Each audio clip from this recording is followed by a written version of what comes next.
Yo, what's going on, Dragon Ballers? Welcome back to another episode of DBS History. In today's video, we're going to talk about the Set 2 Glory Days. So you guys might see on Facebook, a lot of people oftentimes refer to Set 2 as kind of the gold marker, I guess, for where they want the game to be, like how the game was so fun back then, and it was very balanced from my own personal opinion. You might think it's a little weird that I'm starting with Set 2 for this episode of DBS History and not starting with Set 1, but to be honest with you guys, I didn't start playing this game until Set 2. I started playing right before the Overwhelm expansion came out, so I don't have too much experience with Set 1. I'm going to have to do a little bit more research, talk to some more of my friends that did play during Set 1, talk to some other people who played during Set 1, and get back to you guys. If you guys want to see that in an episode of DBS History, let me know in the comments below. I'll definitely get that for you guys. Just needs a little bit more research. But before we get into the video, guys, if you're new to the channel, please hit the subscribe button. Make sure you hit that notification bell so you can stay up to date with all the awesome Dragon Ball Super content that I post here. If you like this video, give it a thumbs up at the end. If you're looking for a Dragon Ball Super community, check out the Discord in the description below. Amazing group of players and people there. And finally, guys, if you're longtime fans of the channel and want to get caught up on some competitive content, if you're heading to ARG Invitational in AC in a few weeks, make sure you check out the Patreon in the description below. Lots of competitive content getting you guys geared up for that event. So with that being said,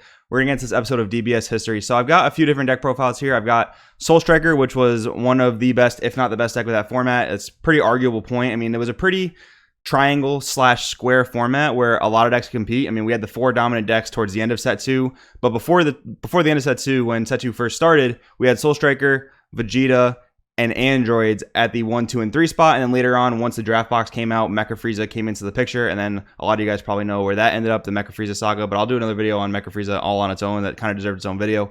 Yeah, so like I was saying, we had the triangle format and then eventually the square format. But even in between those triangles and squares, you had a lot of other decks that compete. I mean, like Zamasu was topping, Goku Black was topping, Golden Frieza, the one that KOs your own battle cards to untap energy, was topping. So a lot of these really cool decks were topping, and the format was very open. The game was very creative. And I came into Set 2 at this point coming from Yu-Gi-Oh, where it was kind of a tier 0 format. If you guys know Zodiacs, I'm not going to get too far into the Yu-Gi-Oh aspect of it, but I came into this game where the game was so fresh and brand new, and the creativity was at an all-time high. And I feel like the format we're in now, you know, post Super Shenron, I feel like is very reminiscent of the Set 2 format. And for me, that's really, really fun. Another comparison I like to make is that Set 2, especially Soul Striker mirror matches in particular, was a lot like GOAT format, which is kind of what exemplifies the game. And GOAT format, I'm referring back to Yu-Gi-Oh again, but if you guys don't know about that, it's okay. Basically, I'm going to explain it.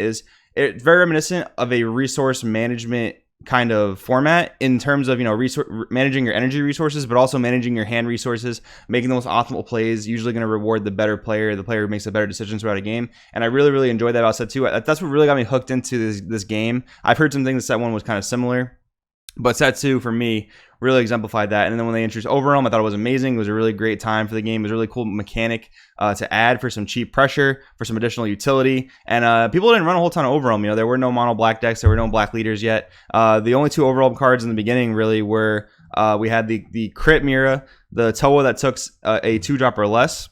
We had Time Patrol Trunks, and we had Mass Saiyan the Mysterious Warrior. And then a little bit after that, we got the draft box. The only real notable leader out of that draft box was Mecha Frieza, though. So basically, what I want to do is go over these decks with you, explain to you kind of how they played, and you know, you can use it as a model. I actually have 2 Soul Striker decks built just to play mirror matches from Set 2, so it's really, really fun. So we're gonna talk about this and kind of go through a blast from the past and see why these decks were so powerful and why they were so fun. So Soul Striker, a very big fan favorite even nowadays. A lot of people still like this leader. This leader saw success, you know, even as late as Set 4. But ever since Borgos came out, this leader has been very hard to play because that card basically answers what the leader does inherently. So real quick, what he does is when he attacks on the unawakened side, he untaps 1 blue energy. And when he attacks on the unawakened side, he untaps 2 blue energy. And on the backside also, if you had 5 or more energy, he gained plus 5,000 during your turn. So he's always a big attacker, which is actually really relevant. You know, we didn't have, a lot of leaders nowadays, they gain 5,000 basically for free on either the awakened and unawakened side or one or the other. But for Soul Striker, that was pretty new, so that was pretty solid. And then when he attacks on the unawakened side, he draws a card. So this is before any untapped 2 leaders came out. Also, another little history point for you guys. There were no untapped 2 leaders in the game yet at this point. Everything was awakened, draw 2. So pretty much every deck on the front side was not really gaining heavy advantage except for Vegeta and Mecha Frieza, which we'll get to in a little bit. But every other deck in the game, like Zamasu, like Goku Black, like some of these other leaders, like that didn't really gain too much advantage on the front side, you really had to wait till you got to your Awaken to really start going off in card advantage and stalling back. And stalling, what I mean by that is not letting your opponent get to 4 life by not attacking them. Stalling was a very legitimate method back in these days where there weren't a ton of self-awakeners. You're going to see in this deck, there's 3 results of training. Results of training was the way to awaken in this deck. And then the mirror match, you had a couple other sideboard options that kind of crit your own life to awaken. But yeah, Results Training was the card back in the day here, and people wouldn't really want to run 4 of it because it was a clunky extra card. You didn't want to see too much of it. But we'll kind of go through the deck profile. Bean, Whis Coercion, Super Standard. Hidden Awakening Kale was one of the best cards in the format, if not the best card in the format. I mean, the resource swing was so strong. Let's just read what she does real quick in case you guys haven't been playing veggies recently. She came out before the rest of the veggie engine came out, so she was like kind of the first veggie card to come out. So she's a 4-drop 20k crit, which is pretty good stats for back in this day. When you play this card, choose one of your battle cards and KO it. And in this deck, we play a ton of weenies like Energy, Boosted Majin Buu, and Bundle of Curiosity Son Goku. So you sack one of your guys, and you get to KO your opponent's board up to a total of 5 costs. So back in this day, 1-drop weenies that just replace themselves were really, really popular. So if you're playing the mirror match, for example, your opponent might have like 4 Boos on the board, or a few Boos and like 1 or 2 Bundle of Curiosities, or maybe even like Energy Power Gotenks and a Buu, and you just get so much value off the Kale because you would generally be plussing, especially when you had a Time Patrol Trunks on the board.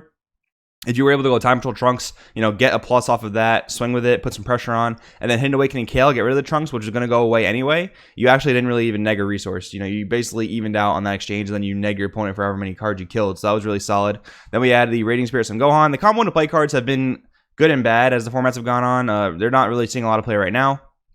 But in this format, they were such a big tempo swing. A 1 energy 15k attacker was absolutely huge. Like I said, the 1-drop weenies that replace themselves were super big.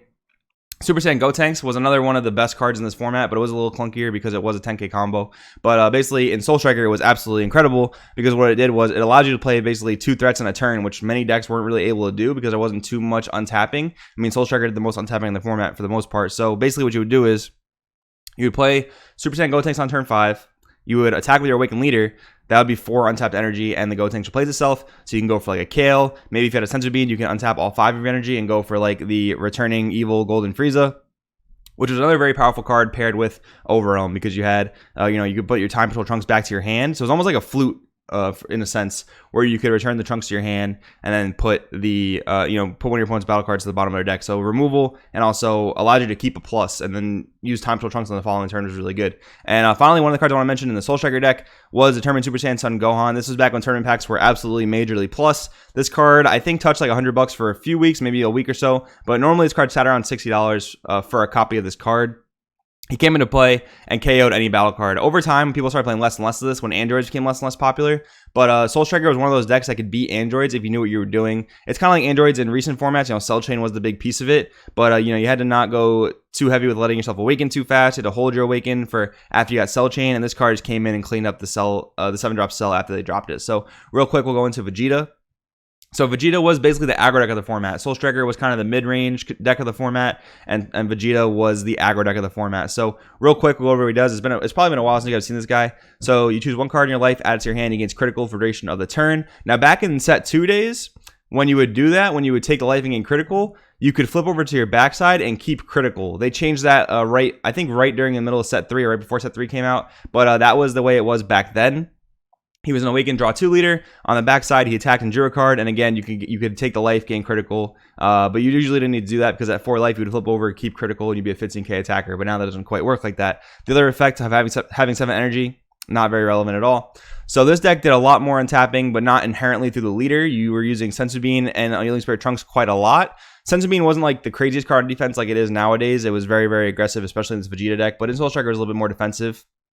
So you, of course, you had your 4 Champa because you wanted to get that double strike crit off as much as possible. This was actually really crucial in the Soul Striker matchup. I think Vegeta was very slightly favored in that matchup, but if you can get over the hump, if you can get to 5 energy in Soul Striker before they could kill you, which the typical kill turn in this deck was like turn 4, you were going to be in good shape. Then we had 4 Saiyan Kaba. Intensifying Power Trunks was not a thing yet, but again, aggro deck, really powerful. Radiant Spirits and Gohan, more light pressure. Ability Unleashed Ultimate Gohan was one of the first good BCC cards the game ever had. This card actually sat around $10 for like quite a long time, and I guess maybe BCCs were a little bit less in circulation back in those days. This card was very, very good for what it did. It was very utility, double strike finisher, but also drew cards, and removal wasn't super huge except unless you're playing against like a green deck. So this card usually provided a lot of value.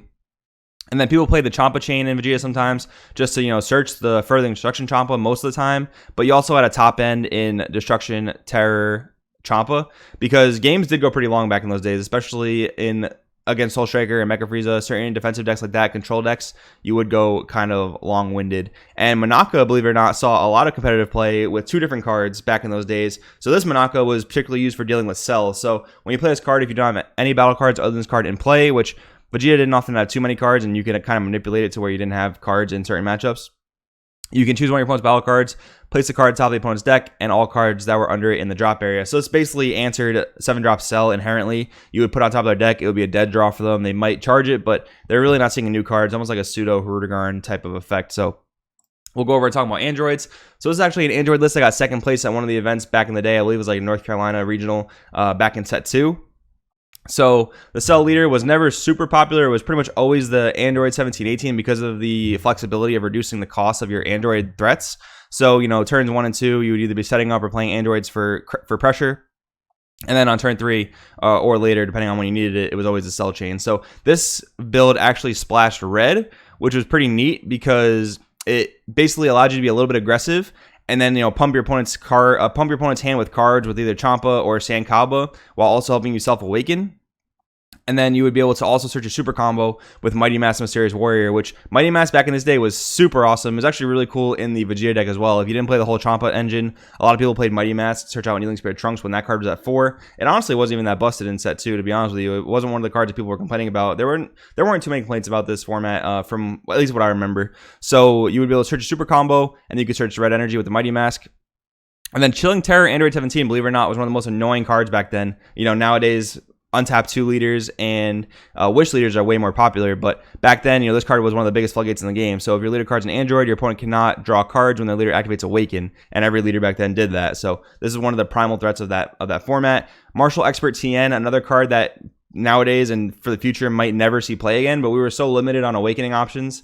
Some people even tech this in their Soul Striker decks, believe it or not. So this was Green's combo into play, but it was a 2 energy combo, so a lot of people were very hesitant on playing it. Notice how this list only plays 2 of it. So you combo into play after a battle, and activate main, you can choose 1 card in your life and place it in the drop area, and choose 1 card in your life, add it to your hand, then KO any battle card your opponent controls. So it was nice removal in terms of it got rid of anything, but it was a very costly combo, so people weren't huge fans of it. But like I said, we had the cell chain here in its full prime, pumping your opponent's cards with hands with the red engine. A lot of people did play mono green androids, but red green was another popular version of the build as well. So if Vegeta was our aggro deck, Soul Striker was our mid-range deck, Cell Chain Androids is one of our control decks of the format, but once Mecha Frieza came in and some other Frieza decks became popular, like Golden Frieza, Androids saw a lot less play. They actually never won an event, as far as I know. Back in this format, I don't believe they won any events, and I don't think they won any events in the current format or anything recent. But now that when Mecha Frieza came into the format, a lot of the top tier players were really, really excited about it because they kind of knew how powerful it was. The general mass didn't know how powerful this was until we got set 3, when everyone kind of saw the power of it.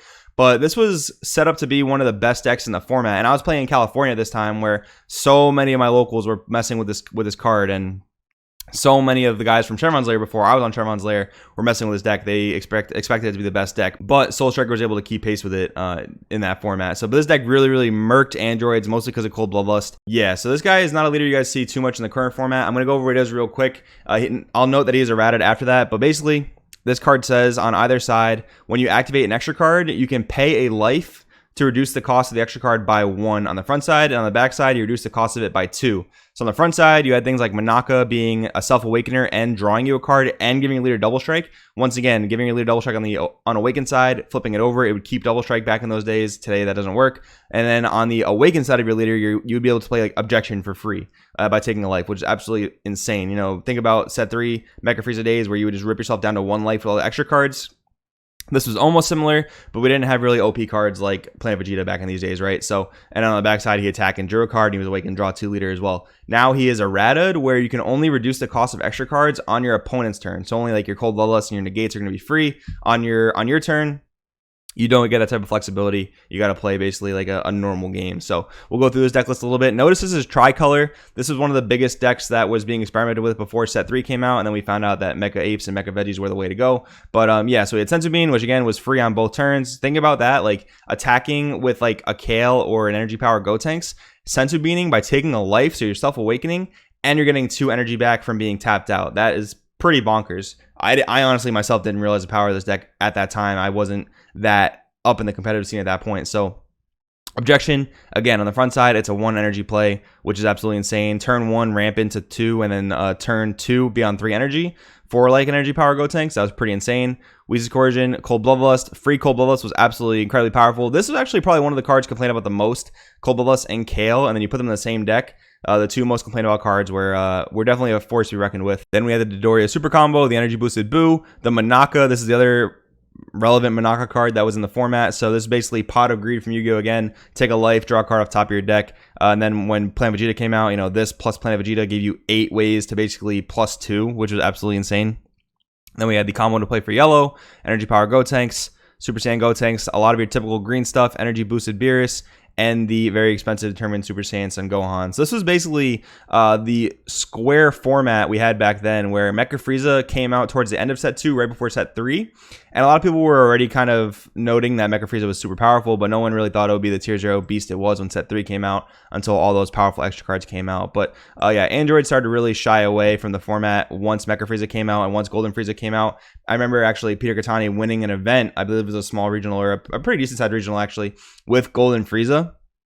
And at that point, I didn't have my YouTube channel yet. I was still learning the game, and Peter Katani became one of my favorite players in the entire game with that deck. His charisma, his enthusiasm, and the way that he built a rogue deck and won an event with it was super awesome. But yeah, Android started to fall out of flavor for that, and then it really became Soul Striker, Vegeta, and Mecha Frieza as the triangle. Once Androids fell out of flavor, they became more of a rogue deck, if anything else. But this format was super fun, very back and forth. If you guys are looking for, you know, a way to see what old Dragon Ball was like, put some of these decks together. I'm sure you have a lot of the cards just sitting in your bulk now, like Super Saiyan Gotenks, maybe Hidden Awakening Kale, maybe Determined Super Saiyan Gohan. All these cards that basically fell deeply in price are probably maybe sitting in your bulk right now. So maybe put these decks together, check out what old Dragon Ball was like, because I take a lot of principles from this time in the game and use them now. Like even stalling sometimes nowadays, like not letting your opponent awaken, is very, very valuable. So I hope you guys enjoyed this video. Let me know in the comments below what you guys think. Thanks for watching, and I'll see you next time. Hey, what's going on, Dragon Ballers? Thanks for watching that video. If you'd be so kind to drop a sub, maybe check out some of our videos, if the end card is even there. You know, the hardest part of doing YouTube is not the editing, it's not the videos, it's not the content creation, it's that YouTube just doesn't want to work sometimes. So hopefully that stuff is there. You guys are awesome. I'll see you in the next one.